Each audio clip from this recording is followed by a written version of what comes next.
Good morning.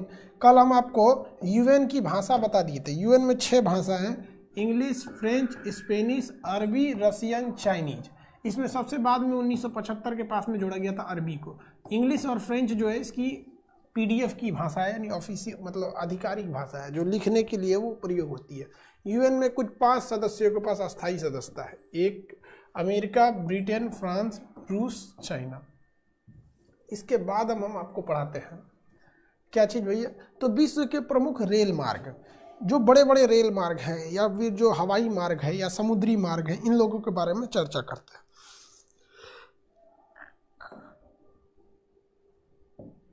देखिए, एक है कैनेडियन पैसिफिक, सेंट्रल पैसिफिक और ट्रांस इंडियन। ट्रांस का तो सबसे पहले मतलब समझिएगा कि इस पार से जब उस पार जाता है तो उसे कहते हैं ट्रांस, इस पार से उस पार जाता है तो उसे क्या कहते हैं, ट्रांस कहते हैं। तो देखिए सबसे पहले कैनेडियन पैसिफिक, ये कनाडा के इस कोना से प्रशांत इस कोना जाता है तो इसे कहते हैं कैनेडियन पैसिफिक। कैनेडियन पैसिफिक, इधर एक शहर है हैलिफैक्स, इधर है वैंकूवर। हैलिफैक्स और वैंकूवर के बीच में जाता है कैनेडियन पैसिफिक। क्या नाम है, कैनेडियन पैसिफिक। अब हम बात करते हैं सेंट्रल पैसिफिक, ये न्यूयॉर्क से चालू होता है, न्यूयॉर्क से, और कहाँ जाता है, सैन फ्रांसिस्को। न्यूयॉर्क से सैन फ्रांसिस्को, तो ये सेंटर, ये बीच में आ जाता है, इसलिए सेंट्रल पैसिफिक जो होता है न्यूयॉर्क से सैन फ्रांसिस्को। लेकिन कैनेडियन पैसिफिक क्या है, तो कनाडा का इधर का सबसे बड़ा शहर इधर, तो इधर वैंकूवर हो जाता है, यहाँ हैलिफैक्स हो जाता है, हैलिफैक्स। तो सेंट्रल पैसिफिक हैलिफैक्स से सेंट पीटर्सबर्ग, और ये सॉरी कैनेडियन पैसिफिक हैलिफैक्स से वैंकूवर। सेंट्रल पैसिफिक तो ये न्यूयॉर्क से सैन फ्रांसिस्को। अब बीच में यहाँ पे अब नीचे आते हैं, देखिए यहाँ ये पर्वत का नाम क्या है, एंडीज पर्वत। अब जो रेल लाइन इस एंडीज पर्वत के इस पार से उस पार जाएगी उसे ट्रांस एंडियन कहते हैं। क्या कहेंगे, ट्रांस एंडियन रेल मार्ग कहेंगे। ये कहाँ से आती है, तो ये जाती है भैया Buenos Aires. Buenos Aires Argentina की राजधानी ब्यूनस आयर्स से। चिली का सबसे बड़ा शहर है बालपराजो, बालपराजो।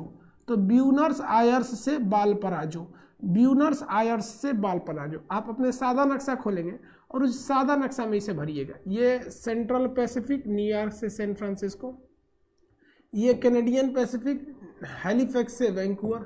कैनेडियन पैसिफिक क्या हैलिफैक्स से वैंकूवर जाती है, हैलिफैक्स से लेकर वैंकूवर, हैलिफैक्स से वैंकूवर,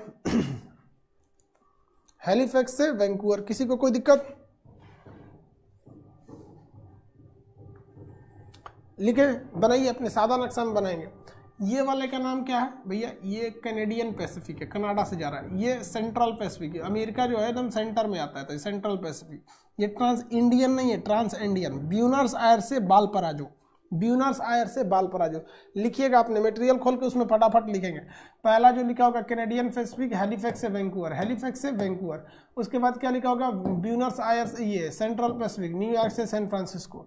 ये ब्यूनस आयर्स से बालपराजो, ब्यूनस आयर्स से बालपराजो, ब्यूनस आयर्स से बालपराजो, ब्यूनस आयर्स से बालपराजो। लिख लिए, ब्यूनस आयर्स से बालपराजो लिखिए। आपके मटेरियल में एकदम स्पष्ट लिखा हुआ है, लिखा है संसार का सबसे बड़ा रेल मार्ग। तो रेल मार्ग में सबसे ज़्यादा यूएस में ट्रेन चलती है, उसके बाद भारत, फिर रूस, फिर कनाडा, फिर चाइना। इसमें सबसे लंबा, इसमें देखिए 1 नंबर से कैनेडियन पैसिफिक, कहाँ से, हैलिफैक्स से Vancouver. 2 number central Pacific, New York से सैन फ्रांसिस्को। 3 नंबर है ट्रांस इंडियन, ब्यूनस आयर्स से बालपराजो। अब 4 नंबर पे क्या है भैया, यूरोपियन ट्रांसकॉन्टिनेंटल और ओरिएंट। देखिए भैया, यूरोपियन ट्रांसकॉन्टिनेंटल और ओरिएंट में ज़्यादा का अंतर नहीं है। ये सब, ये दोनों चालू होते हैं कहाँ से, इस्तांबुल से, इस्तांबुल से। एक चला जाता है लंदन और एक चला जाता है पेरिस, एक चला जाता है पेरिस। तो पेरिस से इस्तांबुल होगा तो ओरिएंट एक्सप्रेसवे, और लंदन से इस्तांबुल हो जाता है तो वो हो जाता है यूरोपियन ट्रांसकॉन्टिनेंटल, यूरोपीय ट्रांसकॉन्टिनेंटल, यूरोपीय ट्रांसकॉन्टिनेंटल लंदन से इस्तांबुल, यूरोपीय ट्रांसकॉन्टिनेंटल लंदन से इस्तांबुल। और यहाँ से क्या नाम है, ये जगह कौन सा भैया, पेरिस। पेरिस से इस्तांबुल जो जाता है, पेरिस से इस्तांबुल, पेरिस से जब भी इस्तांबुल जाएगा तो पेरिस से इस्तांबुल वाले को कहेंगे ओरिएंट एक्सप्रेस। तो ये ओरिएंट, ऊपर वाला यूरोपीय ट्रांस, देखिए ट्रांस मतलब यूरोप के इस पार से उस पार, यूरोपीय ट्रांसकॉन्टिनेंटल। और नीचे वाले को ओरिएंट, नीचे वाले को ओरिएंट।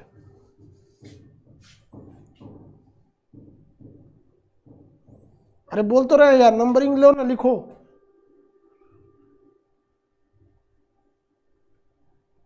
अब कैसे लिखोगे यार, नर्सरी के बच्चे हैं जो बोर्ड पे लिखेंगे। मटेरियल खोले हैं कि नहीं, कितने नंबर पेज पे है मटेरियल? आपको बोले भी थे भरने के लिए।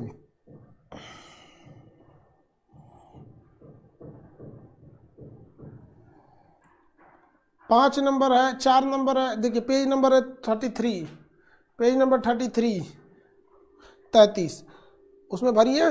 1 नंबर कैनेडियन पैसिफिक जो है हैलीफैक्स से वैंकूवर, न्यूयॉर्क से San Francisco 2 number. 3 number trans Indian Buenos Aires, Argentina की राजधानी ब्यूनस आयर्स से बालपराजो, ब्यूनस आयर्स से बालपराजो। उसके बाद क्या भैया, यूरोपियन ट्रांसकॉन्टिनेंटल लंदन से इस्तांबुल, ओरिएंट एक्सप्रेसवे पेरिस से इस्तांबुल। उसके बाद है केप काहिरा, ये तो आपको पता ही होगा, 6 नंबर है केप काहिरा। भाई साहब 6 नंबर केप काहिरा, ये केप काहिरा केप टाउन से शुरू होता है और कहाँ जाता है, काहिरा तक। इसलिए इसे क्या कहते हैं, केप टाउन से शुरू होकर काहिरा तक जाता है, इसलिए केप काहिरा। केप टाउन से काहिरा, केप टाउन से काहिरा, इसे केप काहिरा कहते हैं। केप टाउन से काहिरा, केप काहिरा। नक्शा में भरिए अपने, सादा नक्शा में, मटेरियल में भी भरिए साथ साथ, मटेरियल नक्शा दोनों में साथ साथ भरते चलिए, मटेरियल और नक्शा दोनों में साथ साथ भरते चलिए, मटेरियल और नक्शा दोनों में साथ साथ भरते चलिए।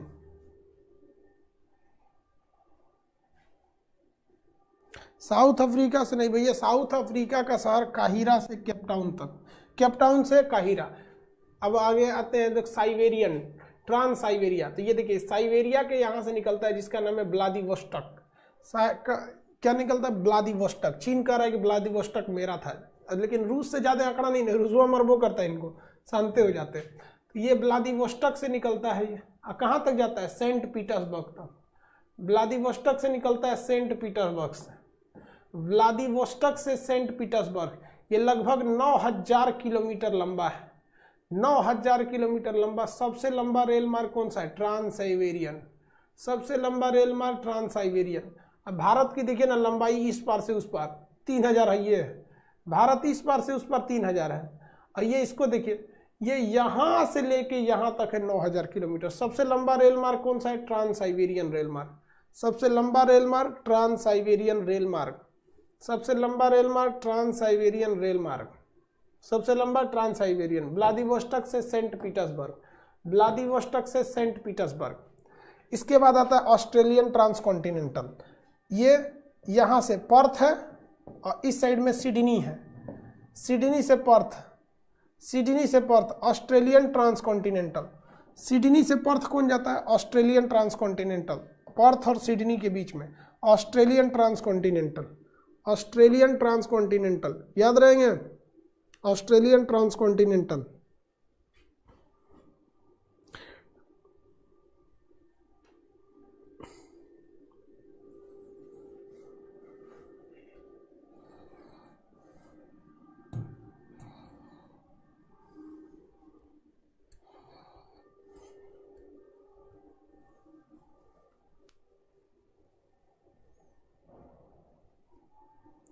किराया कितना होगा, अरे भाई साहब हमको किराया क्या पता यार, आप लोग भी ऐसा ऐसा सवाल पूछते हो ना। पूछ रहा है सर किराया कितना लगता होगा व्लादिवोस्टोक से दिल्ली का। यार किराया कोई फिक्स थोड़ी होता है, वो तो एक ही ट्रेन में किराए अलग अलग होते हैं, एसी का अलग, जनरल अलग, स्लीपर अलग, फिर ट्रेन भी अलग अलग होती है, राजधानी का अलग, शताब्दी का अलग, दुरंतो का अलग, पैसेंजर का अलग, मालगाड़ी का अलग। अब ये सब आप जान के क्या कीजिएगा यार, आप लोग का भी जो क्वेश्चन रहता है कभी कभी मन करता है माथा लड़ा ले हम। किराया पूछ रहा है, ये जो किराया पूछ रहा है ना ये सब विदाउट टिकट घूमने वाले हैं, ये जितना खचरा विदाउट टिकट वाला है इसमें किराया पूछ रहा है। गलती से भी चढ़ गया तो दिक्कत हो जाएगा। भर लिए आप लोग ऑस्ट्रेलियन ट्रांसकॉन्टिनेंटल, यार आपके मटेरियल में तो भरा ही हुआ है, कह रहे ऑस्ट्रेलियन ट्रांसकॉन्टिनेंटल, सिडनी से पर्थ, ऐसे नहीं समझ जाएंगे, सिडनी या पर्थ, व्लादिवोस्टोक। चलिए हम आपको यहाँ देते हैं, बड़ा फटाफट भरिए, फटाफट क्या भरिए, भरवा तो दिए ही हैं। इसको 1 नंबर, इसको 2 नंबर, ये हो गया आपका 3 नंबर। 4 नंबर कौन सा है भैया, यूरोपीय ट्रांसकॉन्टिनेंटल 4 नंबर है, और ओरिएंट एक्सप्रेस वे 5 है, केप काहिरा 6 है, ये वाला 7 नंबर है और ये 8 नंबर है। याद रहेंगे। अब हम आपसे क्वेश्चन पूछते हैं, आप बताइए सेंट्रल पैसिफिक कहाँ से कहाँ तक, सेंट्रल पैसिफिक कहाँ से कहाँ तक?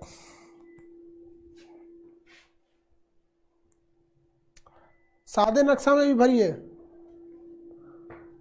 सादे नक्शा में भी, सादे नक्शा में भी भरिए, मटेरियल में भी भरिए। सेंट्रल पैसिफिक न्यूयॉर्क से सैन फ्रांसिस्को, हाँ एक आक अक्षर भी लिख देंगे तो चलेगा, मतलब थोड़ा बहुत तो लिखिए ना। ट्रांस साइबेरियन, ट्रांस साइबेरियन,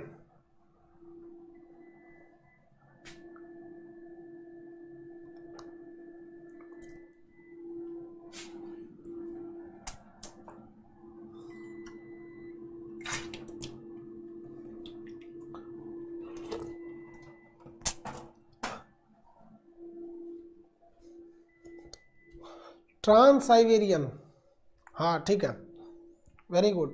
अब चलते हैं हम लोग समुद्री मार्ग पर, समुद्री मार्ग पर।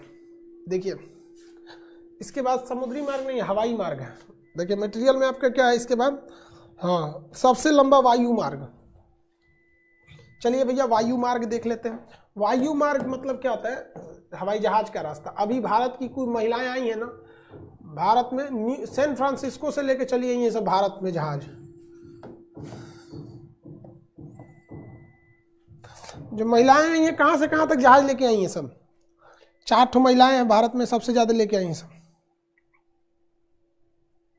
एयर इंडिया की थी सब, कहाँ से कहाँ तक?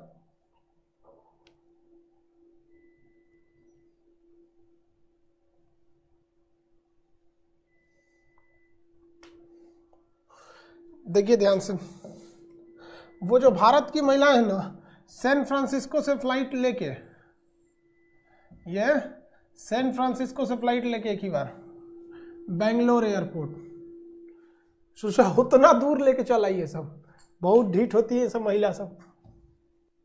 चलिए हम लोग देखते हैं कि सबसे लंबा रेल मार्ग कौन सा है।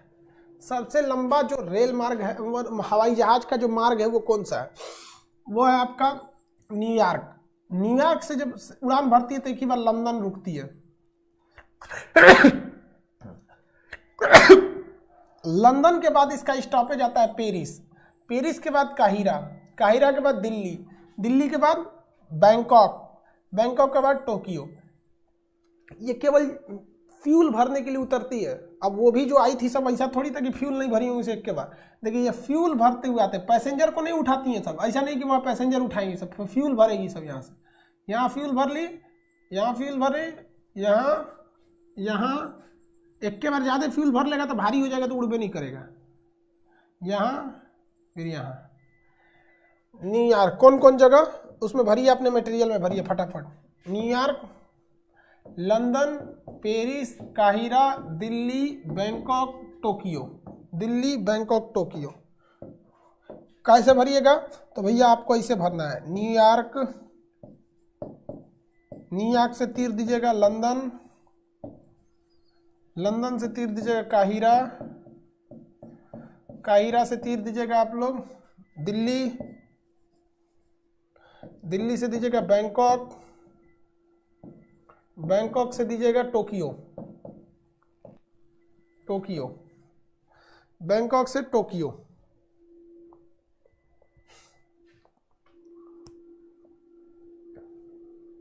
अरे इस पे नॉर्थ पोल कैसे दिखाएगा? तो पृथ्वी गोल है, उस पे तो पता चलेगा।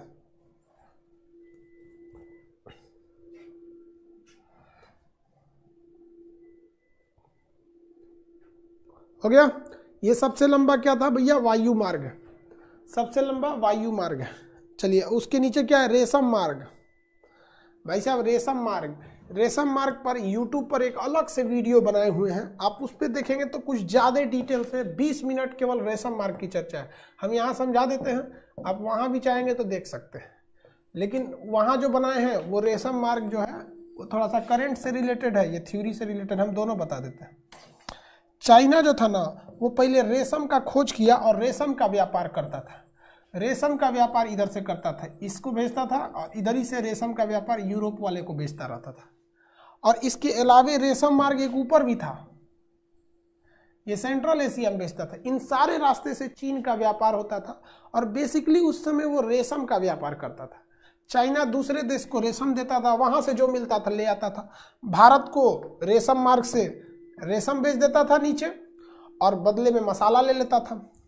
अरब वालों से हीरे जवाहरात ले लेता था, मिस्र वालों से सोना चांदी ले लेता था, ऊपर वाले से जो ले लेता था। इसी को कहा गया था रेशम मार्ग।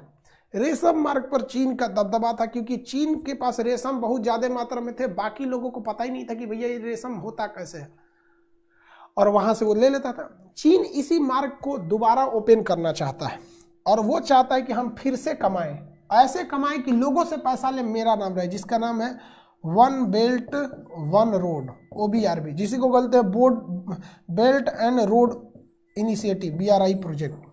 इसके तहत वो क्या करता है, जो जो देश यहाँ आ रहे हैं उन सबको कर्जा देता है। लो करोड़ों रुपया लो, ट्रेन बनाओ, जहाज बनाओ, पुल बनाओ, एयरपोर्ट बनाओ, रेलवे लाइन बिछाओ, नहर बिछाओ। श्रीलंका को खूब पैसा दिया, लो लो हमसे लो हमसे लो हमसे लो। श्रीलंका चपचपा के ले लिए, ब्याज ले रहा है वो। मालदीव को कहा तुम भी ट्रेन बनाओ, सड़क बनाओ, पुल बनाओ, बिजली घर बनाओ, ये बनाओ, हमसे पैसा ले लो। सोमालिया तुम भी लो, पाकिस्तान तुम भी लो, सबको पैसा बांट रहा है। इतना पैसा बांट दिया कि कोई चाइना के खिलाफ नहीं जाता है।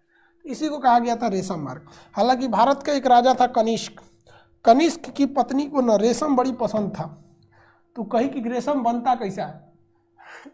कनिष्क क्या किया, पकड़ के चीन वालन को बड़ी मार मारा था, पकड़ के ऊपर वालन को। कनिष्क जो था, ऊपर वाला जो रेशम मार्ग था ना, वो पकड़ के बड़ी मार मारा। कहा कि बताओ तो चट्टा कहीं का रेशम कैसे बनता है। इतना ना मार मारा था ना, वो कह रहा था नहीं बताएंगे। तो कहा कोई बात नहीं, मारो साले को, अभी इससे पूछना भी मत।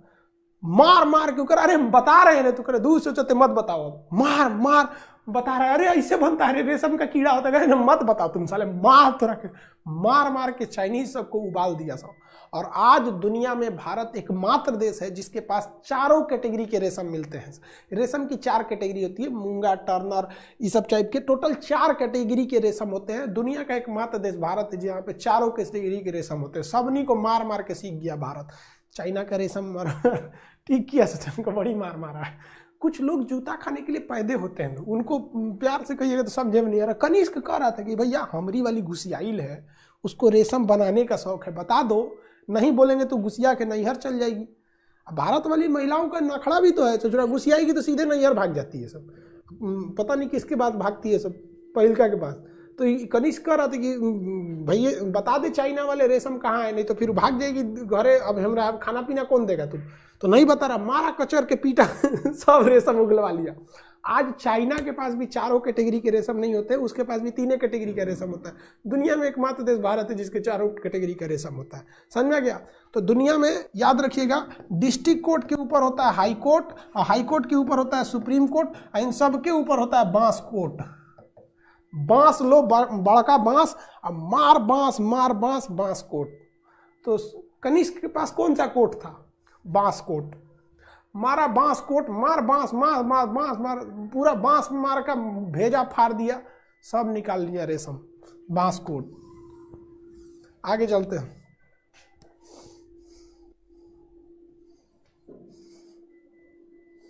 चलिए ध्यान से समझिए, रेशम मार्ग समझ में आ गया। इसी रेशम मार्ग को दोबारा चालू करना चाहता है कौन, शी जिनपिंग। वो इस रास्ते में आने वाले जितने देश हैं उन्हें इतना कर्जा दे रहा है जो कभी वो कर्जा चुका नहीं सकते। जैसे मान के चलिए कि आपको कोई कर्जा ले लेगा, लो 10 करोड़ रुपया लो, बिजनेस करो आराम से, और 2 साल बाद लौटाना। आप 10 करोड़ रुपया देख के कंफ्यूज हो जाएंगे, करेंगे क्या करेंगे रे इतना पैसा, और चौपट हो जाएंगे, एकदम पक्का चौपट हो जाएंगे। चाइना जानता है कि ऐसा ही हम लोग को दिया है कुछ, जैसे चाइना पाकिस्तान को कर्जा दिया CPEC के बाद। अगर पाकिस्तान को बच्चा बच्ची लड़का लड़की सहित कबाड़ में बेचा जाएगा ना पाकिस्तान को, तो उसका कर्जा नहीं चुक सकता है जितना उसने चाइना से कर्जा ले लिया। जितनी GDP उससे ज्यादा कर्जा ले रखा है। समझा गया। अरे भैया पूरे पाकिस्तान का जो कराची स्टॉक एक्सचेंज है ना, जैसे हम लोग का सेंसेक्स है ना, सेंसेक्स निफ्टी, वैसे पाकिस्तान का कराची स्टॉक एक्सचेंज जितना पैसा है ना, उससे ज्यादा मुकेश अंबानी के पास पैसा है। ये क्या क्या सपने देखते हैं सनम, क्या बताएं हम इन लोग के सपने देखने में कोई बात नहीं भाई, इस पर अभी जीएसटी नहीं है। इन लोग को समझ में नहीं आता है, मतलब इन लोग को लगता है कि हम भारत वाले बहुत लोल होते हैं, मतलब तुम आओगे मारोगे चले जाओगे, हम लोग कहेंगे हाँ हाँ आइए, इमरान खान के नजायज औलाद आइए मारिए हमको चले जाइए। अरे ससुरा कहीं क्या तुम लोग उल्टा सीधा बतिए करेगा, यहाँ पे मार के चल जाएंगे हम लोग। हम तो सलाह सुर के कच्चे खा जाएंगे। चलो यार ध्यान देखते हैं, समझ में आ गया, छोड़ो ये सब बात। रेशम मार्ग समझ में आ गया हम लोग। रेशम मार्ग लिख लीजिए कि क्या लिखेंगे। यह चीन को यूरोप से जोड़ता था, यह समुद्र तथा स्थल दोनों से था। स्थलीय रेशम मार्ग पर कनिष्क ने अधिकार कर लिया था। यह क्वेश्चन पूछता है कि रेशम मार्ग पर अधिकार करने वाला राजा कौन था? कनिष्क। हाँ, उसके बाद जानते हैं कनिष्क का क्या किया? बहुत खचरा था, बदमाश बहुत था, होना भी चाहिए ऐसे ही राजा को। लाठी ले ले अपने सिपाही को बैठा दिया था ये रास्ते पे, कहा था कि जितना रेशम खरीद के जाएगा सब लौटते टाइम 18% जीएसटी लेना। जीएसटी लेता था उनसे, मतलब टैक्स लेता था। कहता था कि अगर तुम चाहते हो बिना पिटाए इधर से जाए तो तुमको हमको पैसा देना पड़ेगा। अब दे बांस मारा। चाइनीज सब पहले ही पैसा निकाल के आता था। आप कनिष्क के आदमी हैं, हाँ लीजिए पैसा दे दीजिएगा, हम पीटिएगा मत। देखो तो अपने हम लोग छोटे छोटे होते हैं, भागियो नहीं पाते हैं, कचर देते हैं आप लोग। तो कनिष्क वाला कचर दिया, और आज हम लोग कनिष्क वाले को हम लोग भूल गए। चाइना का जवाब केवल कनिष्क नीति है। चाइना का जवाब कौन है? कनिष्क नीति। चलिए भैया आगे क्या चीज है?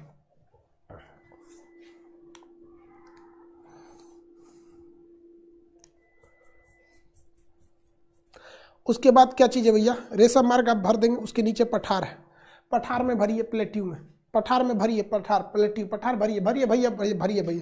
देखो यार तुम लोग एक चीज ध्यान से रखना, पाकिस्तानियों को कोई सुधार नहीं सकता, क्योंकि कैंसर की दवा अभी तक बनी नहीं है। ध्यान से समझो। चलो आगे लिखो। पठार में लिखिए ये समुद्र तल से 1000 मीटर से अधिक ऊंचे होते हैं।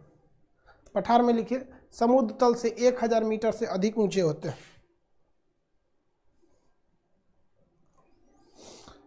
पठार में लिखो।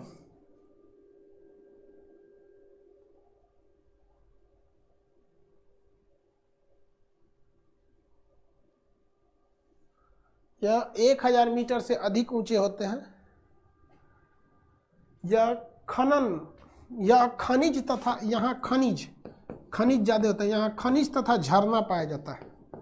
खनिज मतलब लोहा, यूरेनियम, तांबा, कॉपर, ये सब, तथा झरना, पानी वाला झरना। ये ऊंचाई पे होता है, पानी गिरेगा तो झरना। यहाँ खनिज तथा झरना पाया जाता है। यहाँ खनिज तथा झरना पाया जाता है। झरना, यहाँ खनिज तथा झरना पाया जाता है। रेशम मार्ग क्या लिखवा दे यार, अपने से नहीं लिख सकते हो। रेशम मार्ग चीन का रेशम व्यापार का मार्ग था, चीन को यूरोप से जोड़ता था। इसके समुद्र तथा स्थल 2 रास्ते थे। ऊपर वाले स्थलीय भाग पर कनिष्क ने अधिकार कर लिया। अब इसमें क्या लिखवाएंगे यार? आप मैट्रिक नहीं पढ़े हैं क्या? हो गया होगा, हो गया है।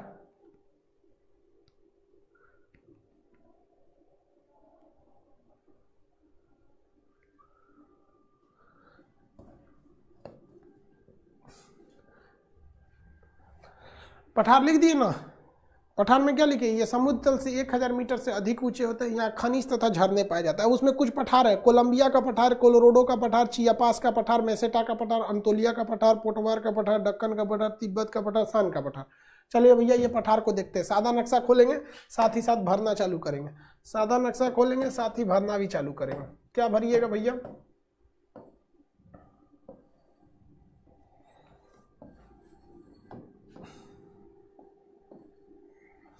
क्या भरिएगा भैया सादा नक्शा में?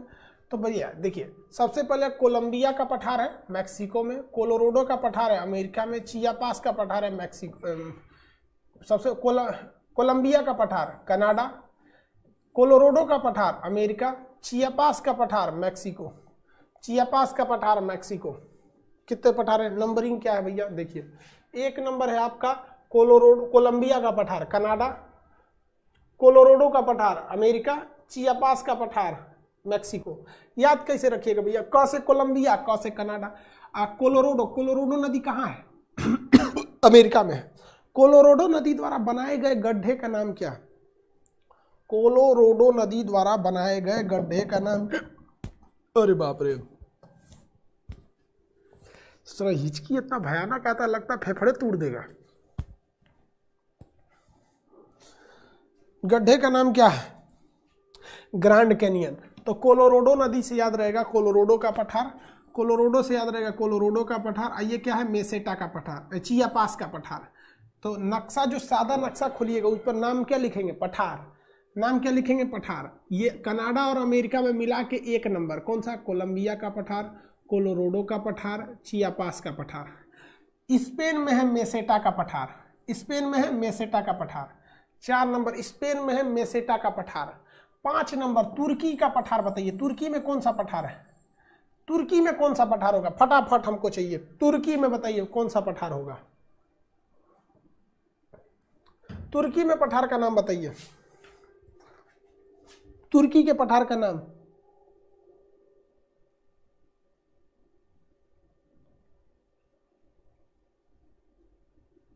अंतोलिया का पठार, वेरी गुड।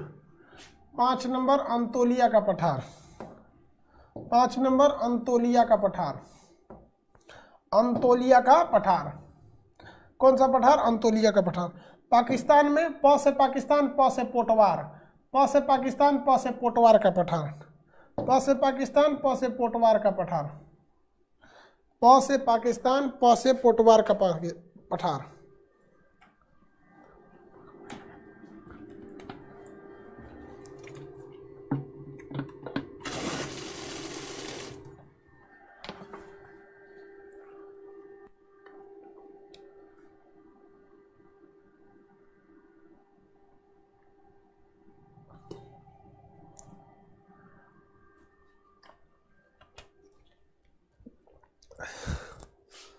हो गया? पोटवार का पठार पाकिस्तान। दक्कन का पठार, दक्कन का पठार भारत, दक्कन का पठार भारत, दक्कन का पठार भारत। उसके बाद तिब्बत है कि शान है? तिब्बत का पठार, उसके बाद है शान का पठार। देखिए 7 नंबर कुछ और है। अच्छा 7 नंबर दक्कन का पठार होगा, हम गलती से लिख दिए, नंबरिंग गड़बड़ कर दिए, 6 के बाद 7 आता है। तो चलिए 7 नंबर दक्कन का पठार। 8 नंबर तिब्बत का पठार, 8 नंबर तिब्बत का पठार। दुनिया का सबसे बड़ा पठार तिब्बत का पठार, दुनिया का सबसे बड़ा पठार तिब्बत का पठार। 9 नंबर शान का पठार म्यांमार में, 9 नंबर शान का पठार म्यांमार में, 9 नंबर शान का पठार म्यांमार में। तो भैया टोटल देखिएगा पठार में देखेंगे तो यहीं पे आपको 4 गो मिल जाएगा। अगल बगल में पड़ोस में प से पाकिस्तान पोटवार का पठार, दक्षिण भारत में दक्कन का पठार, चीन का तिब्बत पठार तो भैया पूरी दुनिया को पता है, चीन का तिब्बत का पठार, और ये शान का पठार म्यांमार में। इस बार यूपीएससी में पूछा था आपका शान का पठार कहाँ है, तो चीन में, क्या सॉरी म्यांमार में, शान का पठार म्यांमार में। अंतोलिया का पठार ये तो याद ही रहेगा क्योंकि तुर्की का 97% एरिया अंतोलिया है, तो अंतोलिया का पठार। ये यूपीपीसीएस में एक बार क्वेश्चन पूछा था कि अंतोलिया का पठार कहाँ है, एशिया के किस दिशा में? तो अंतोलिया का पठार एशिया के पश्चिम दिशा में, अंतोलिया का पठार एशिया के पश्चिम दिशा में, अंतोलिया का पठार एशिया के पश्चिम दिशा में, अंतोलिया का पठार एशिया के पश्चिम दिशा में। अब आपको नहीं दिखता है भैया ये एशिया कॉन्टिनेंट है और इसके वेस्ट डायरेक्शन में है, इसमें बताने वाली चीज क्या है हमको ये समझ में नहीं आ रहा। एशिया के पश्चिम डायरेक्शन में। मेसेटा का पठार स्पेन में है, मेसेटा का पठार स्पेन। चियापास का पठार मैक्सिको, चियापास का पठार मैक्सिको, चियापास का पठार मैक्सिको। किसी को कोई दिक्कत? चियापास का पठार कहाँ है? मैक्सिको में है। कोलंबिया का पठार कनाडा, कोलोराडो का पठार अमेरिका, कोलोराडो का पठार अमेरिका। अब ध्यान दीजिए सबसे बड़ा पठार तिब्बत का पठार, लेकिन तिब्बत के पठार का यह छोर जो पाकिस्तान के पास चला जाता है ना, ये बहुत ज़्यादा ऊंच गया, उड़ गया है, तो उसको कहते हैं पामीर का पठार। तो सबसे बड़ा कहेगा तो तिब्बत, सबसे बड़ा कहेगा तो तिब्बत, सबसे ऊंचा कह देगा तो पामीर का पठार, सबसे ऊंचा कह देगा तो पामीर का पठार, सबसे बड़ा पठार तिब्बत का पठार। पठार खनिज के लिए अच्छे होते हैं कि नहीं? खनिज के लिए अच्छे होते हैं। खनिज के लिए क्या होते हैं? अच्छे होते हैं। झरना यहाँ पाया जाता है क्योंकि ऊंचाई होती है इसलिए गिरता है। मटेरियल में फटाफट भरिए, देश भरिए फटाफट। हम आपको 2 मिनट का भी समय नहीं देंगे, 1 मिनट का समय देते हैं। मटेरियल खोलिए फटाफट भरिए। 1 नंबर कोलंबिया का पठार कहाँ है? देश भरिए। हम बस देश देखना चाहते हैं, जल्दी जल्दी भरिए देश, उसके बाद बताएंगे।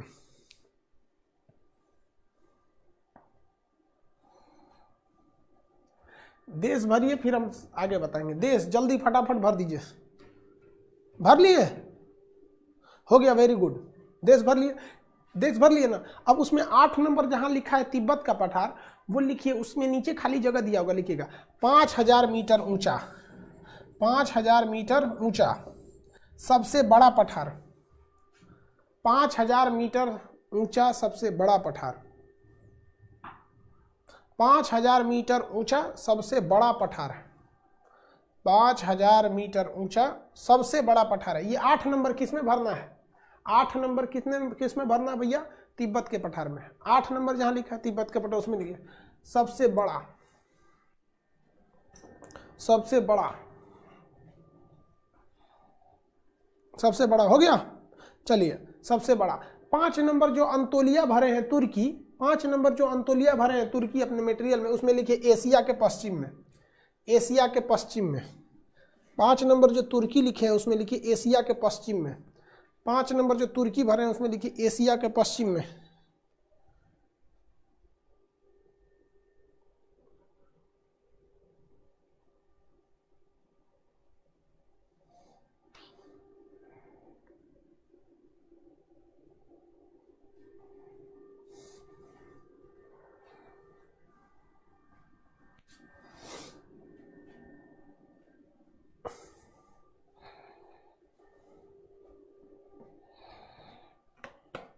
हो गया, चलिए नीचे रिमार्क लिखा होगा, नीचे क्या लिखा है? रिमार्क। रिमार्क में लिखिए पामीर का पठार विश्व का सबसे ऊंचा पठार है।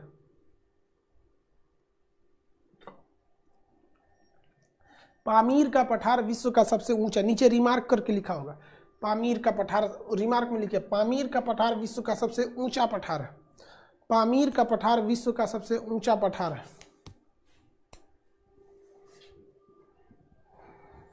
पामीर का पठार विश्व का सबसे ऊंचा पठार है।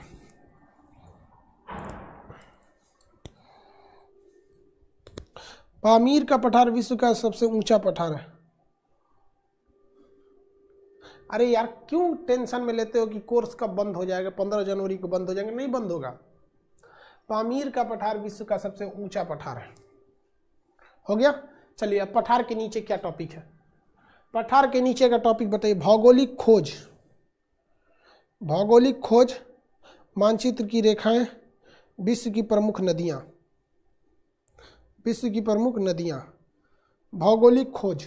अब देखो भाई इसको कल बताएंगे हम, आज के लिए इतना। आज ये क्लास जल्दी खत्म कर रहे हैं, आज क्लास को थोड़ा सा जल्दी खत्म कर रहे हैं, ठीक है।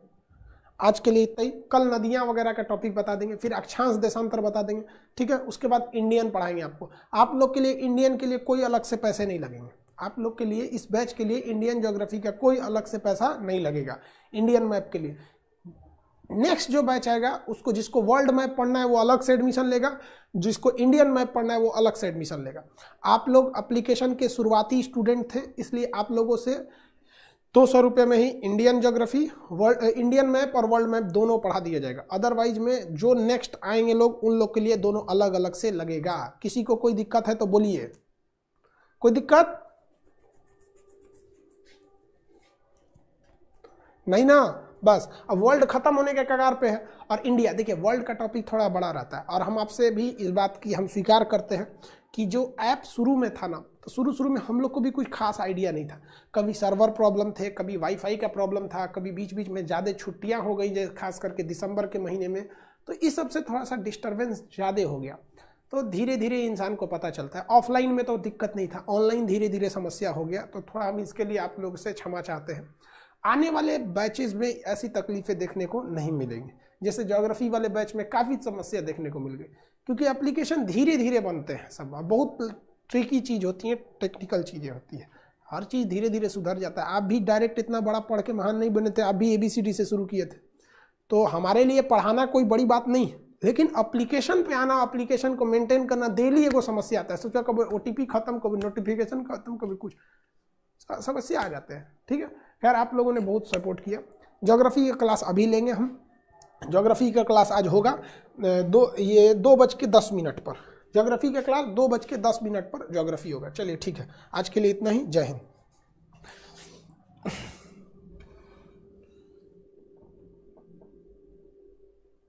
पामीर किस कंट्री में भैया? चाइना में ही है।